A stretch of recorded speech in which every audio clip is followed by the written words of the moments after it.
Welcome to the Daily Crew, episode number 13, your source for unimportant information and other fun things. I am the internet's Tyler Douthit, and joining me today is Ben Brown. We got a list of topics we're going to discuss today. Let's go ahead and get started. Okay, all right, so this first one is, what's an easy side business to get going for some extra income?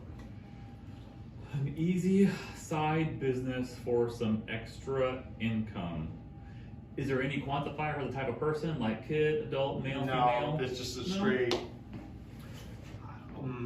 My first one is cutting grass. Like, I'm sure there's some neighbors. Yeah.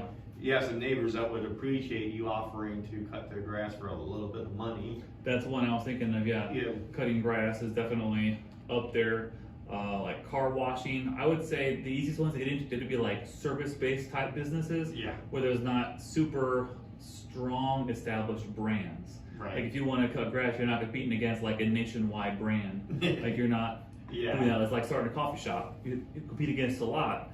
But like the service-based type things, and I don't have any personal experience, but I hear interesting things about like DoorDash and like Uber and things like that. Kind of the gig type economy. There's not a big barrier to entry. Right. So I would say like service-based stuff, or sign up for any of those, the gig-based economy type things.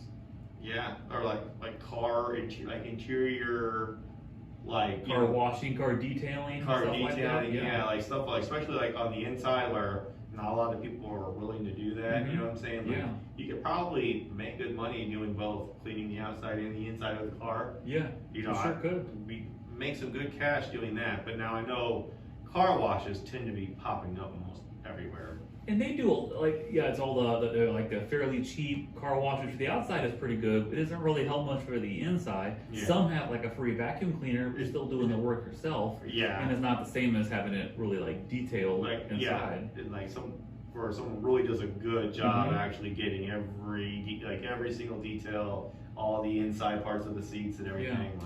You can make some good money doing that. If you're just looking for something fast, a side thing to do, probably won't make a ton of money doing that, but you'll make something. Sell drugs, prostitution. You have all those lined up, real. There's probably some, like you hear about OnlyFans. I kind of wonder how profitable that really is when you got like half the planet, it seems like, on it. You know what I'm saying? Like, I feel like there's a lot of competition already. You hear people getting paid through like TikToks and stuff. Don't know how much. I sometimes wonder myself if that's a myth.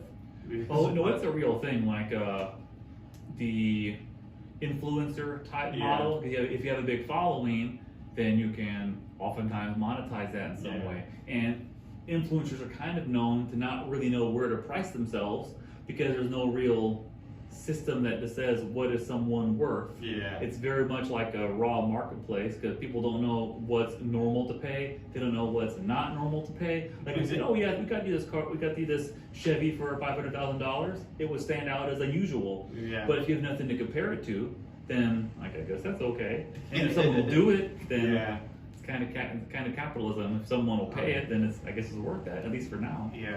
I don't know. I think anyone that's successful on TikTok, you're either catching lightning in a bottle or you're grinding to where it's your full-time job. So maybe that's not a good side job to have. And I think it's harder than now, like everything else, as that's been maturing. There's just more and more competition, and you're competing with more and more people.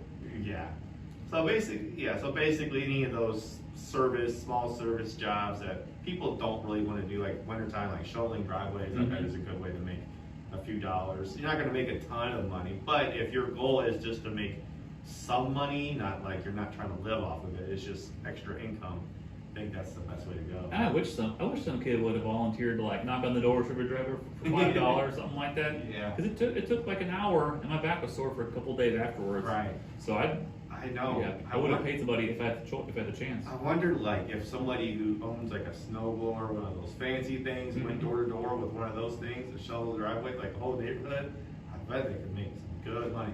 Part of it is the quick turnaround. You got to be there at the right time. Be there at the right time, but also the more you do, the less time it takes you, the more profitable it is. So I feel like you get like not shoveling, but a snowblower. You can be knocking on doors like the morning and after stuff. Yeah, Yeah, I feel early. like with cutting grass, I feel like those zero turns really changed the game Mhm. because now people that cut grass for a living, they can make a living off of it because of how little it takes now to Yeah. cut grass. It's really been a But they're game. expensive mowers. Look at Yeah, that. they are.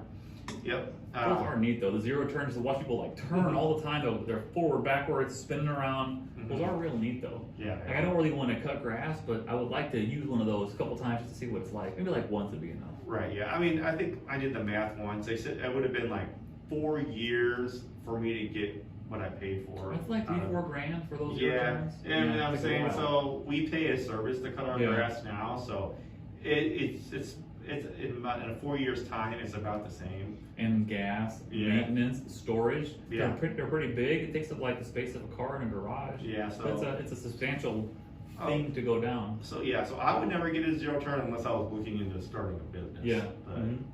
yeah, that's all I got for that. I think we covered that pretty well. What else we got? All right, so the next one is, what famous person would you be totally heartbroken to find out is a terrible human being? Oh yeah, I've heard people like kind of famous people talk about that they don't want to meet famous people because they're afraid that they Yeah. will not be nice people and Yes. they'll won't like them anymore. So like I don't want to meet them Right. because what if they're not cool and then you hate them? Yeah. So for me, I would probably say The Rock. Yes, Yeah. The Rock, number one, because he seems like such a cool, great guy. Mhm. You know what I'm saying? Like, and yeah, I would not want to meet him either because I'd be afraid of, because you know they're humans too. They don't want to be, because like I don't know what I would talk to him about. You know what I'm saying? Because I'm sure, because my fear, if I met my favorite athlete, if I'd be like, hey, so how was that game? Or I'd be talking to them about things that they don't want you to talk about. Yeah. Like they want to get away. Like if I met The Rock, I'd be like, hey, I remember when you used to wrestle and you fought, so and so. Probably doesn't want to talk about that. He probably, Yeah. I would just be annoying, so it wouldn't work. Yeah, and I think when you meet famous people, you never really think to treat them like a regular person. Yeah. Like at one time, this is a random thing, but I met Billy Ray Cyrus one time. Oh yeah. And it was just like it was at like a nightclub bar thing. He was doing like a little mini tour, and he just walks by and like he says hey, and I said hey, and he goes good, nice to see you.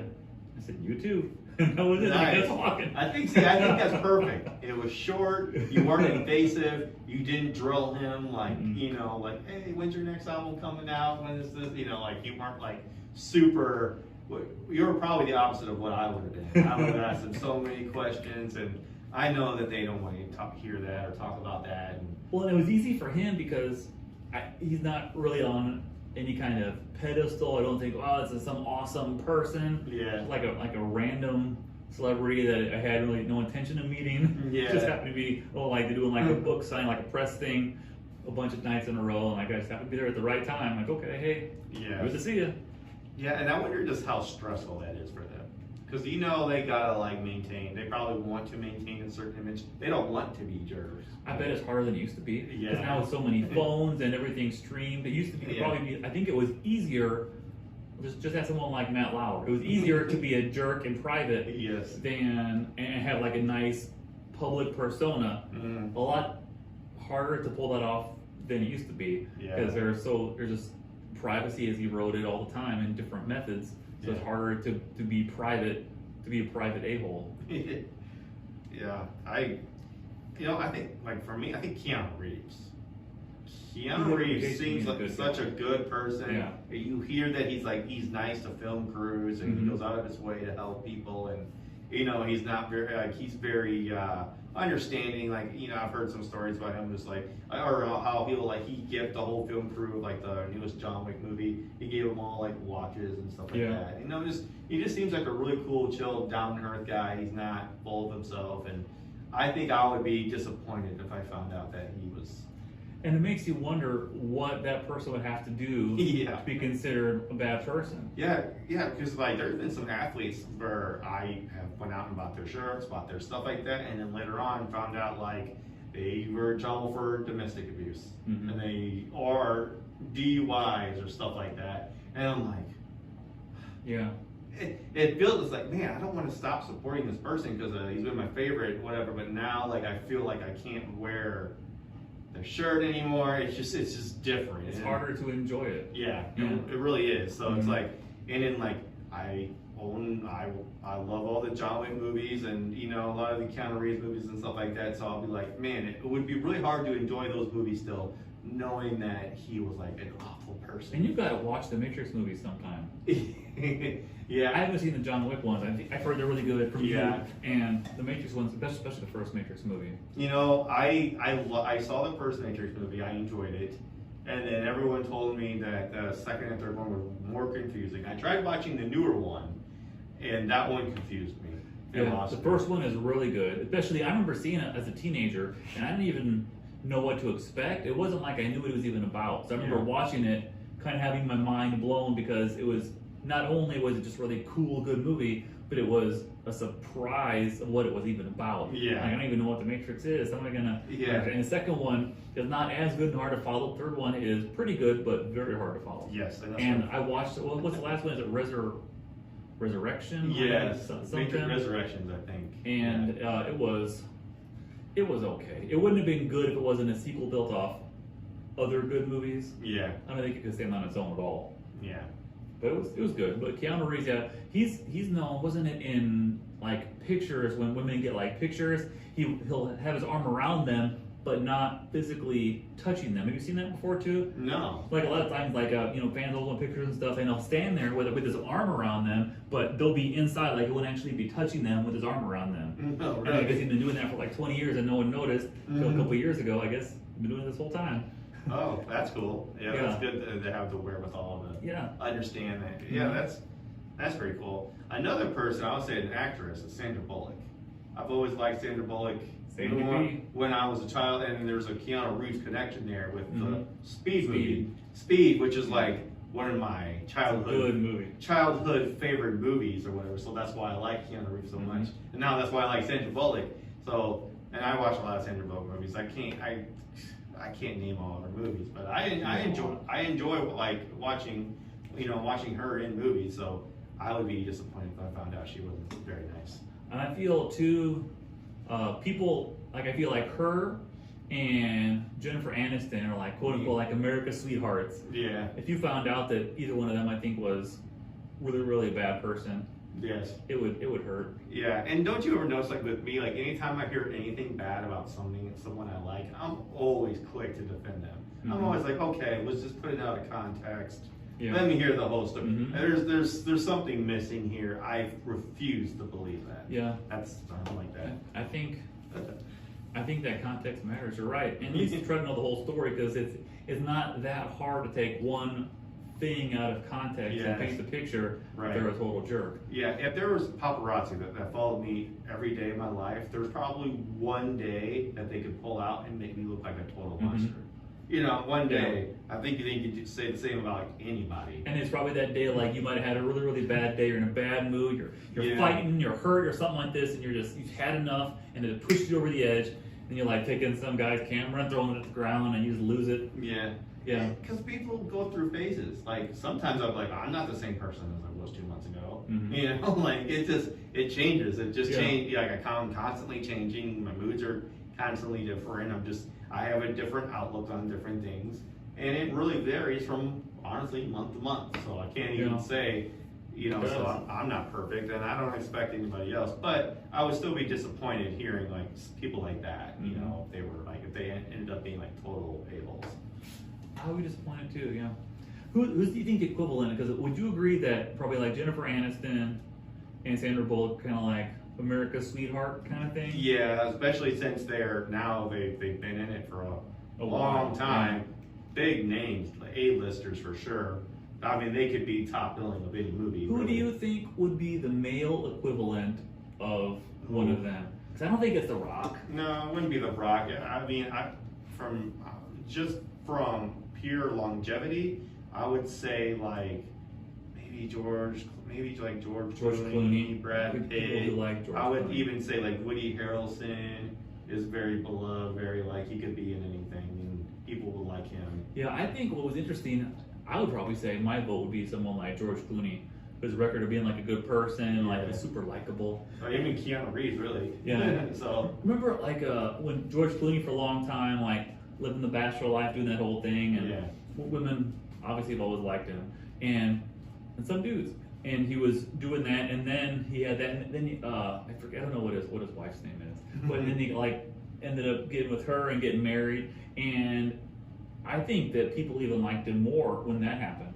Yeah. Because there's like, see, he like all the women out there that think they'll never find a guy like George Clooney now, like, well, maybe it could happen to me, because they will settle down. Yeah, that's true. Yeah, but I mean, there's some. I don't know what other actors I would compare to like them, but I would say like Woody Harrelson, Keanu Reeves, even like maybe like Samuel Jackson. Samuel Jackson, we forget like how long he's been. Yeah. I would be upset if I found out that he was not a very nice guy. I think the IMDb list of movies he's in is longer than movies he's not been in. Yes. Yes. Oh, every movie. Yes. Okay, all right, we ready for the next one? Ready for the next one. Okay, so the next one is, what are some things you should never go cheap on?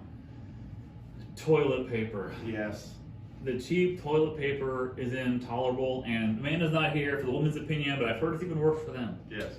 I'm sorry, if you have to use 8 squares to do the job, you're not saving any money at all. You're usually more, you know what I'm saying? Yeah. Like, if you're using double the amount of what it usually takes when you use the better, more expensive toilet paper, it comes out the same.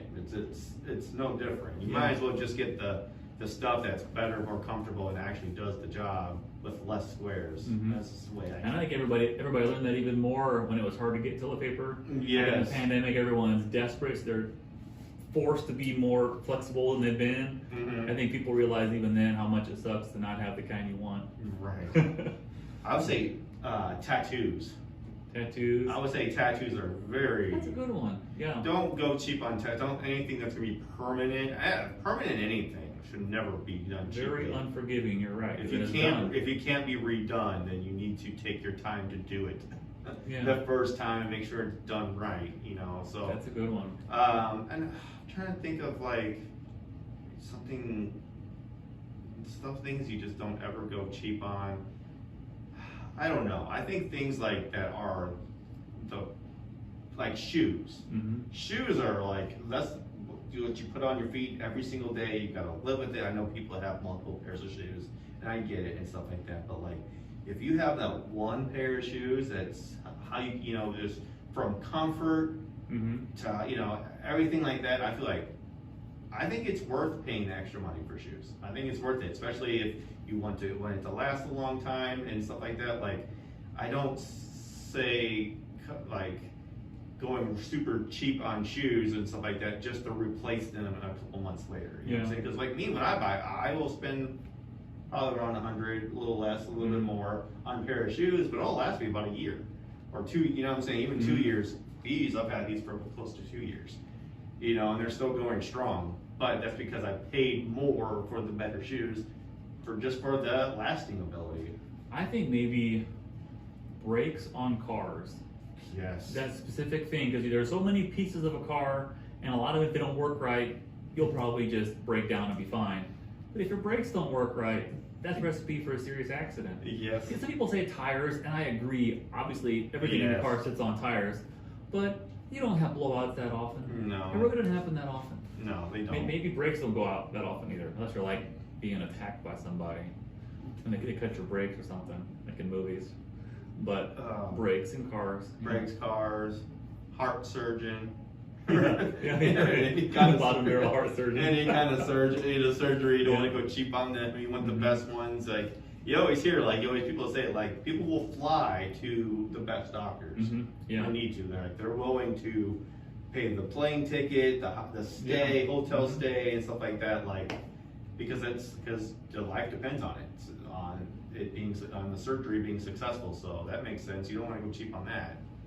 I knew people that did that. Some friends of mine, and their son has a kind of a rare-ish heart condition and needed some heart surgery, and they're from like Evansville, Indiana area, and they ended up coming to not Children's Hospital, but Cardinal Glennon Children's Hospital in St. Louis, because the cardiologist there said, like, if it were my kid, this is the doctor I would go to. Like, 3 hours, that's what it is, just like that, done.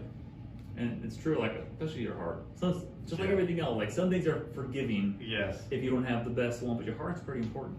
Yeah. Another one is parachute, if you're skydiving. Okay. Yeah, parachute. You know what I'm saying? Like, you don't want to find out when you're mid-falling that you did not pay for the best parachute, you know, like. Yeah, you're right. That would be some serious regret. Parachute. Parachutes.